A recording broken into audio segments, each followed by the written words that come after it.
Hello, students. We are learning about el subjuntivo, the subjunctive. First, let's take a look at the uses of the subjunctive.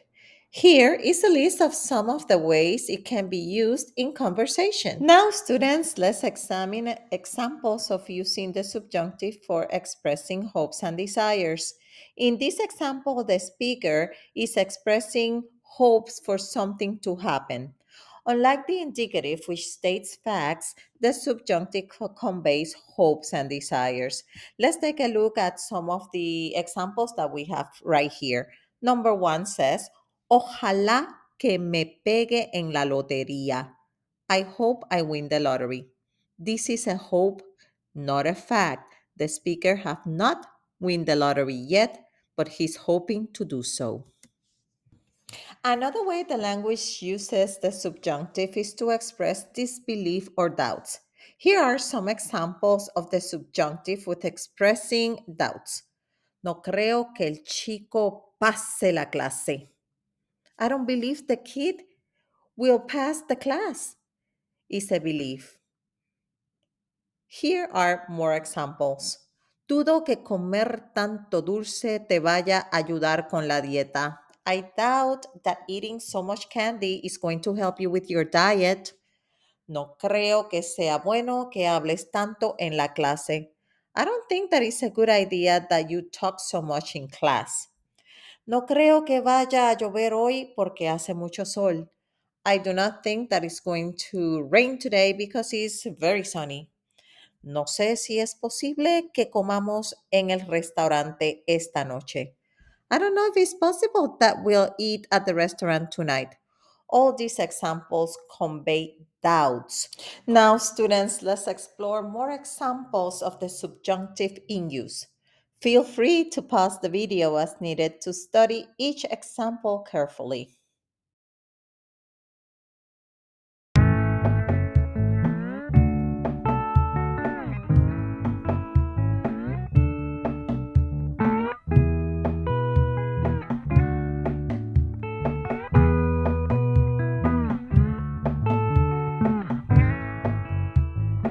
Now, students, let's dive into phrases that are always followed by the subjunctive. Here, you will see several key phrases.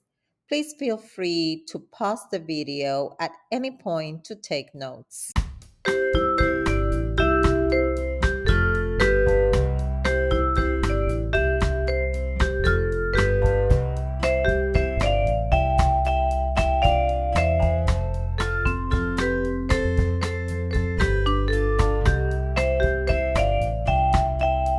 Students, let's learn how to form the subjunctive. Here's a simple formula. The subjunctive typically follows a present indicative clause connected by the conjunction que. After que, the second clause of the sentence will use the subjunctive form. Let's take a look at this example. The first example right here says, Yo recomiendo que mis estudiantes estudien. This is a suggestion, and that's why we're using the subjunctive. I recommend that my students study. Notice that the first clause is in the indicative form, present tense, that you all know how to conjugate. Then the que, and then finally the verb estudiar is conjugated in the subjunctive form. Here we have more examples that illustrate this formula. Feel free to stop the video to look at them. Now that we understand when to use the subjunctive and the formula for forming it, let's look at the endings for regular verbs in the subjunctive. After we take a look at the endings for regular verbs, you'll see a list of how irregular verbs are formed. Here we have that AR verbs have the vowel E in all of their forms, and ER and IR verbs have the vowel A in all of their forms.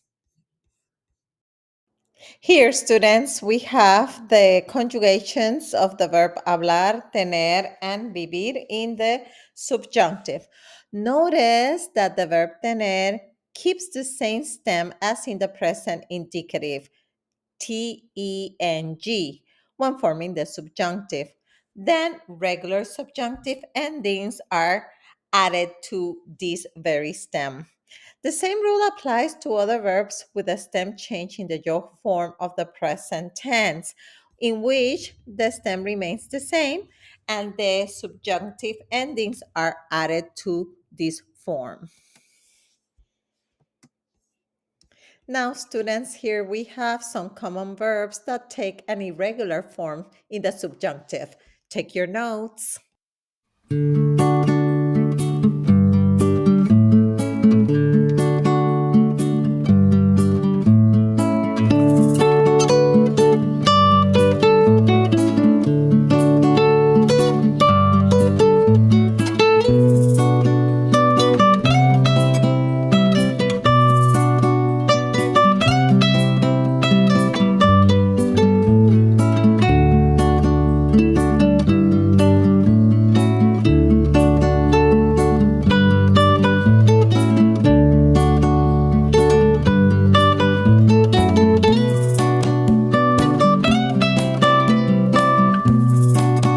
Thank you, students, for watching this lesson about the subjunctive.